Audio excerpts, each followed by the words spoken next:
bonjour à tous. Donc cette première vidéo ne sera pas la seule puisqu'il y aura quelques autres vidéos, 3, 4 ou peut-être plus. Alors comme je vous avais expliqué lors d'une dernière vidéo, la précédente il me semble, nous avons en fait regroupé un certain nombre de questions parce que plusieurs personnes nous ont posé les mêmes questions, donc on a tout simplement centralisé. Donc ce ne sera pas des questions nominatives, on s'excuse d'avance, mais bien sûr les prochaines le seront, ou du moins on reprendra le fil des questions avec prénom, une fois que toutes ces questions seront posées bien sûr. Voilà, je pense que j'ai tout expliqué. Est-ce que toi tu veux préciser quelque chose? Oui, certaines de ces questions étaient un petit peu longues, étaient un petit peu... Bon, c'était pas toujours facile de comprendre ce que voulait dire la personne. Des fois, elle partait dans d'autres considérations, elle revenait, il y avait 2-3 questions mélangées. Bon, voilà. Alors, ce qu'on a fait, on s'excuse aussi pour ça, mais on a reformulé les questions, hein, voilà, pour qu'elles puissent passer un peu mieux à l'audition, je dirais. Hein, voilà. Donc, ce sont vos questions, mais on les a reformulées de manière à ce qu'elles soient un peu plus facile à placer dans une vidéo et qu'elle soit surtout plus courte et un peu plus condensée. Voilà. Alors, première question. En quoi la Psy-Ezo est-elle différente du Siddha Yoga, puisqu'elle est issue du shivaïsme du Cachemire, comme cette forme de yoga? Oui, le Siddha Yoga qui a été rendu célèbre en France et en Europe surtout par Swami Muktananda. Le Siddha Yoga est donc comme le nom l'indique, hein, Siddha Yoga est un yoga, hein, donc c'est une forme de yoga spirituel, et c'est une forme de yoga spirituel qui est proposée avec un gourou, avec un chef spirituel, un chef un chef de file, un leader, hein, appelé gourou. Hein, et donc c'est, on va dire, une forme de shivaïsme du Cachemire qui est que je qualifierais de religieuse, même si c'est une philosophie et non pas vraiment une religion, mais il y a quand même un gourou, il y a quand même Muktananda était un swami, faisait partie de l'ordre des swamis, qui est l'équivalent de nos pères abbés, hein, de nos religieux, de nos prêtres, donc voilà. Donc on va dire que le Siddha Yoga passe par un gourou, on doit une certaine allégeance au gourou, hein, ce n'est pas une critique, c'est simplement qu'il y a des gens qui ont besoin de passer par le Siddha Yoga pour accéder au shivaïsme du Cachemire, et il y en a que la présence d'un gourou pourrait gêner, surtout en France et à notre époque. Donc voilà, il faut savoir que le Siddha Yoga et la Psy-Ezo ont une même origine, la voie de la Siddha, hein, mais qu'il y a très longtemps, même si c'est pas vraiment connu en France malheureusement, les deux la voie s'est scindée en deux, et il y a eu une voie qui était purement laïque, qui ne demandait pas de prêter allégeance à un gourou, de passer par un gourou, hein, et dans laquelle les gens qui avaient atteint l'illumination n'étaient plus appelés des siddhas, mais étaient appelés simplement des êtres éclairés. Voilà. Et donc on va dire que la différence entre les deux, c'est que la voie de la siddha qui passe par le Siddha Yoga, bon, ben, est une voie... quelqu'un du Siddha Yoga pourrait l'expliquer bien mieux que moi, hein, c'est pas mon propos n'est pas de dire que c'est moins bien, mais mon propos est de bien différencier les deux et de dire que le Siddha Yoga est une forme de yoga déjà, alors que nous ce n'est pas du tout un yoga, et en plus c'est un yoga spirituel, on va dire, un peu mystique, un peu religieux, un peu tourné vers la bhakti, hein, autrement dit la dévotion, l'amour, etc. Voilà. Hein, il y a beaucoup d'amour, on parle beaucoup d'amour dans le Siddha Yoga, et on n'en parle pas du tout dans la Psy-Ezo. Hein. D'ailleurs, on en aura à répondre de ça, parce qu'il y en a que ça a un petit peu choqué, dans les questions qui vont venir après. Donc voilà, la différence c'est que nous c'est une voie purement laïque qui est beaucoup plus moins sophistiquée, on va dire, un peu plus sobre, qui a été présentée d'une manière tout à fait moderne, simplifiée et tout à fait adaptée à quelqu'un qui vit à notre époque et qui va travailler à l'usine ou qui travaille dans un commerce ou qui a un rapport qui fait du marketing ou qui travaille sur internet, etc. C'est un enseignement qui est adapté à ce type d'individu et qui n'oblige pas à une vie monastique ou à faire un seva, comme on dit, un service, etc. Voilà. C'est de la connaissance qui a été dégagée de tout le côté oriental, si j'oserais dire. Hein, voilà. Voilà. Ce n'est pas mieux, c'est différent. Hein, on est bien d'accord, ce n'est pas mieux, c'est différent. Voilà. Alors, seconde question. Est-ce qu'au fil des siècles, la Psy-Ezo s'est améliorée, a été transformée ou adaptée par rapport à l'enseignement originel? Oui et non. Alors, oui dans sa formulation, non dans l'énoncé des lois et des principes qui régissent le fonctionnement de l'esprit. Entendons-nous bien. nous ne pouvons pas enseigner des vérités cosmiques et éternelles et en même temps dire que l'enseignement varie au cours des siècles. Si c'est une vérité et qu'elle est éternelle, elle est invariable. Bon. Maintenant, la formulation, la manière de l'expliquer, eh bien oui, bien sûr, elle varie. Par exemple, sous Platon, pour expliquer pourquoi quand on prend un caillou, qu'on le jette en l'air et qu'il retombe, ben, l'explication devait être différente d'une explication qu'on a maintenant, par exemple, dans une université, hein, je suppose, voilà, dans un amphithéâtre d'université, l'explication sera peut-être différente, sans doute différente. Et pourtant, on parle de la même loi, hein, c'est la même chose, mais la phraséologie, la manière de l'exprimer, les exemples donnés se sont adaptés au cours des siècles, à l'époque, aux us et coutumes, aux traditions, aux religions, des fois, etc. Voilà. C'est juste une adaptation de la façon de l'exprimer. Mais le contenu, l'enseignement lui-même n'a pas varié depuis 6000 ans. Alors, troisième question. À quelle époque la psiézo a-t-elle été introduite pour la première fois en France et par qui? Alors, c'est vrai que par qui, c'est difficile de dire que c'est par ce personnage qui est connu, qui est très connu, qui a un rapport avec l'école. C'est difficile de dire que c'est lui qui l'a fait, mais c'est grâce à lui que ça s'est produit. Voilà. Il faut savoir qu'à une époque, Charlemagne, pour ne pas le citer, voulait faire de la France un exemple de connaissance, de sagesse, etc. Bon. Mais il avait bien compris qu'avant d'arriver à la sagesse, il fallait déjà avoir accès à la connaissance. Parce que c'est quoi la sagesse? C'est la connaissance intelligemment appliquée. Or, on ne peut pas se dire sage si on n'a aucune connaissance. Donc, qu'est-ce qu'il voulait? Il voulait faire de la France une plaque tournante de la connaissance. Il ne voulait plus que ce soit en Orient, ou que ce soit en Égypte, etc. Il voulait que ce soit la France qui soit le modèle, qui soit le standard de la connaissance mondiale, et surtout que ce soit un centre de sagesse spirituelle mondiale. Bon. Donc à ce titre, il a envoyé des émissaires un petit peu de partout, hein, ces émissaires ont eu pour mission de ramener des connaissants, des sages. Alors c'était des astrologues, c'était ils sont allés en Arabie, ils ont ramené des sages de cette partie de l'Orient, parce qu'à l'époque de Charlemagne, le monde arabe détenait une connaissance qui était assez costaud, hein, voilà, il faut dire les choses comme elles sont. Donc il est venu donc, des sages qui s'appelaient des soufis. Hein. Il est allé chercher même en Orient ceux qui ont été les fondateurs, on va dire, ceux qui ont posé les premières pierres de ce qui sont maintenant les ordres initiatiques, hein, la franc-maçonnerie, la Rose-Croix, etc. Bon, voilà. Donc il a fait un travail assez spectaculaire. Hein.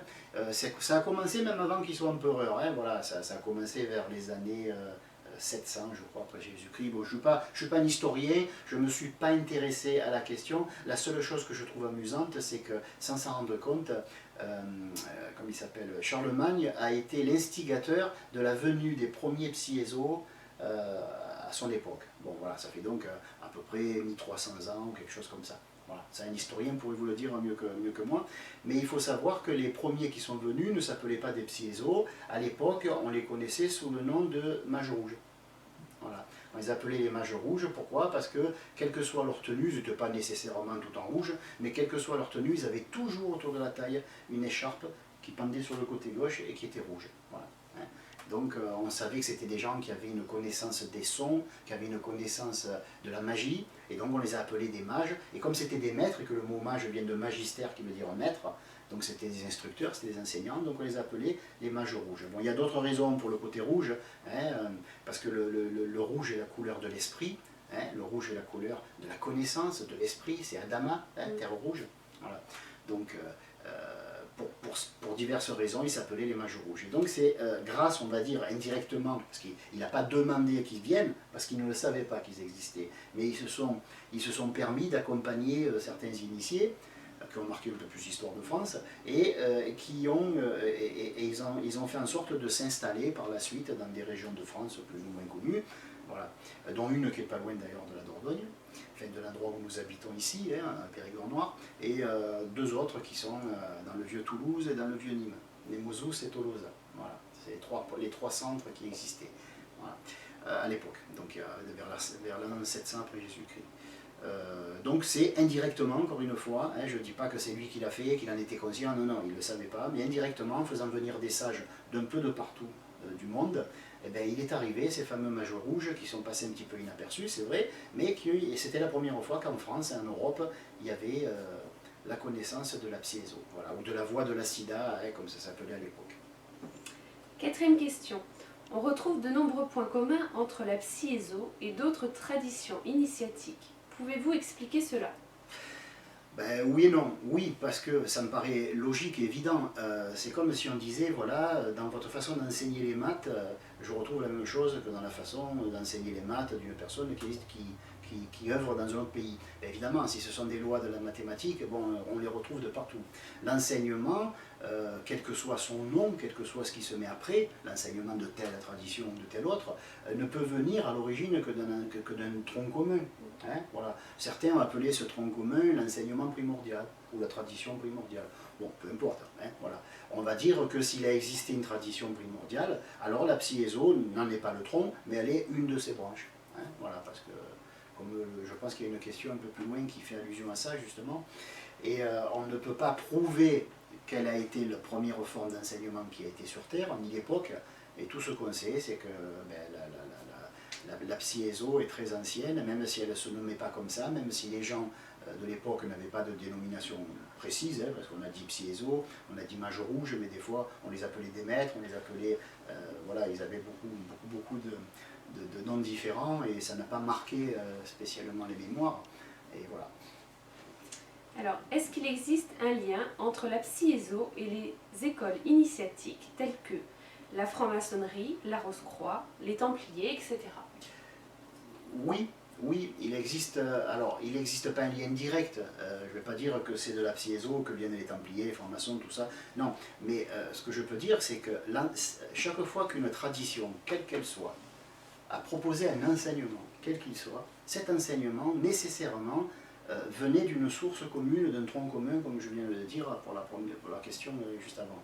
Donc, alors, c'est quoi une tradition par rapport à the enseignement, hein, un enseignement primordial? Cet enseignement qui, par exemple, nous dirait que quand on envoie une pierre en l'air, ben, elle va retomber, c'est la gravitation, etc. Voilà.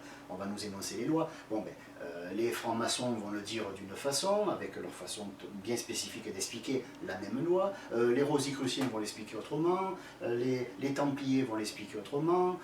Ceux qui sont dans d'autres, puisqu'on dit toujours les francs-maçons, les templiers, mais bon, il y a plein d'ordres initiatiques. Il y en a, je ne sais pas, une quinzaine dans le monde, hein, il me semble, à peu près, pas nécessairement en activité, mais en tout, il devrait y avoir une quinzaine d'ordres initiatiques dans le monde, si mes souvenirs sont bons. Et donc, il y a eu plusieurs fois une manière spécifique d'expliquer une même loi. Hein. La pierre, on l'envoie en l'air, elle retombe, c'est une loi, ça tout le monde le comprend, mais il y en a qui ont besoin de l'entendre d'une manière sèche, mentale. Et il y en a que si on leur dit comme ça, ben, ils s'affolent, ils se disent voilà, il n'y a pas d'amour, il n'y a pas de Shakti, il n'y a pas de. Voilà. Bon, ben, donc alors, on va leur dire d'une manière un peu plus mystique, on va leur dire que Dieu, dans sa bonté et dans sa grandiloquence, qu'on envoie une pierre en l'air. Bon, voilà. Bon, il y en a qui ont besoin d'entendre ça, je ne vais pas critiquer. Moi, ce qui m'intéresse, c'est de savoir pourquoi quand on envoie une pierre en l'air, elle retombe. Après, quelle que soit la tradition, j'ai suivi plusieurs traditions, il n'y en a aucune qui a réussi à me satisfaire. Pourquoi? Parce que justement, c'était des traditions et qu'il fallait à tout prix rajouter de la salade avec le plat principal. Moi, je me dis que le plat principal suffirait. Et dans la Psi-Ezo, on a juste le plat principal. Voilà. Sixième question. Vous dites que la Psi-Ezo, sous la forme et le nom de la voie de la Siddha, existe depuis 6000 ans.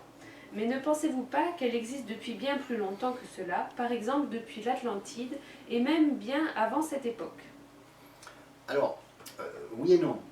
Qu'il ait existé un enseignement qui soit antérieur à la voie de la Siddha, bien sûr. Hein, je n'ai pas la prétention de dire que j'appartiens à une connaissance qui est la seule, l'unique, la plus belle, la plus forte, etc. Bon, je laisse ça à ceux qui ont besoin de se flatter l'ego. Moi, tout ce que je dis, c'est qu'il y a. On ne peut pas fournir de preuves là comme ça maintenant, mais si on s'amusait à regrouper des preuves, on peut en effet remonter à 6000 ans, on peut lire, et pour ceux qui sont capables de traduire le sanskrit, l'enseignement des Shiva Sutras, et dans les Shiva Sutras, on retrouve exactement, mais dit dans une autre langue, l'enseignement qui est donné dans la Psi-Ezo. Bon. Après, de dire qu'il existait un enseignement au temps de l'Atlantide, ben évidemment, qu'il en existait un au temps de Mu, ou même plus loin, que sais-je, oui. Mais moi, je n'ai pas eu accès à ces traditions-là, donc je parle de ce que je connais. Je sais que l'enseignement de la voie de la Siddha a été créé et fondé par les rishis, qui ont été... bon, après, on m'avait proposé une fois, mais ça ne m'intéressait pas, donc je ne m'en rappelle plus. Mais c'est vrai que les rishis eux-mêmes ont été formés par les Nagas, qui eux-mêmes ont été formés par les Nahakal, avec deux A, c'est difficile à prononcer, Nakal, avec deux A, Nahakal. Voilà. Bon, après on pourrait remonter plus haut, mais peu importe. Mais en termes de psy-éso, de psychologie ésotérique et de voie de la Siddha, on ne peut difficilement remonter plus loin que 6000 ans. Parce que les rishis, justement, ceux qui avaient reçu sûrement l'enseignement primordial, ben, ils l'ont adapté. Et ils l'ont adapté sous une forme qui était, pour moi, intelligente, parce qu'elle était dépouillée de tout l'accessoire. Il y avait l'enseignement. On jette une pierre en l'air, elle retombe, on va vous expliquer pourquoi. C'est la loi de la gravitation, etc. Voilà. C'est ça, la voie de la Siddha, c'est quelque chose de pur, et c'est pour ça que je l'aime, parce qu'il n'y a pas de flonflon. Il n'y a pas de rituel, on n'allume pas des bougies, on n'est pas obligé de faire partie d'un ordre initiatique, ou de faire sampai devant un gourou, etc. Voilà. Non pas que je critique ces choses-là, c'est pas grave, c'est mon avis. Moi, j'ai pas envie de le faire, maintenant ça ne veut pas dire qu'il ne faut pas le faire. Mais je veux dire par là que, de mon point de vue, nous sommes à une époque où les gens ont besoin de vérité, oui, mais ils ont besoin d'y accéder d'une manière franche et directe. On n'est plus à une époque où on peut se prosterner au pied d'un gourou. Si on a besoin de le faire, qu'on le fasse, il n'y a pas de souci. Mais on est à une époque où ça passe moins bien, parce que les gens ont besoin de prendre conscience de leurs valeurs. Donc si on leur demande de se mettre au pied, de se jeter au pied du gourou pour l'embrasser, bon, ben, tout ce qu'ils font, ben, c'est de mettre en valeur la valeur du gourou, hein, voilà, et pas la leur. Donc les gens ont besoin de prendre conscience de leurs valeurs, et c'est certainement pas en se jetant au pied de l'un ou de l'autre, d'un Dalai Lama, d'un pape ou je ne sais pas quoi d'autre. Les gens n'ont plus besoin de ça, ils ont besoin de prendre conscience de leurs valeurs, ils ont besoin de savoir qu'eux aussi ont la connaissance qui dort à l'intérieur et qu'il y a un moyen de la réveiller. Et c'est ce moyen, ce réveil intérieur qu'ils recherchent finalement, et rien d'autre. Voilà. Alors voilà pour cette première vidéo, ou ces premières questions, et je vous dis à bientôt pour la prochaine.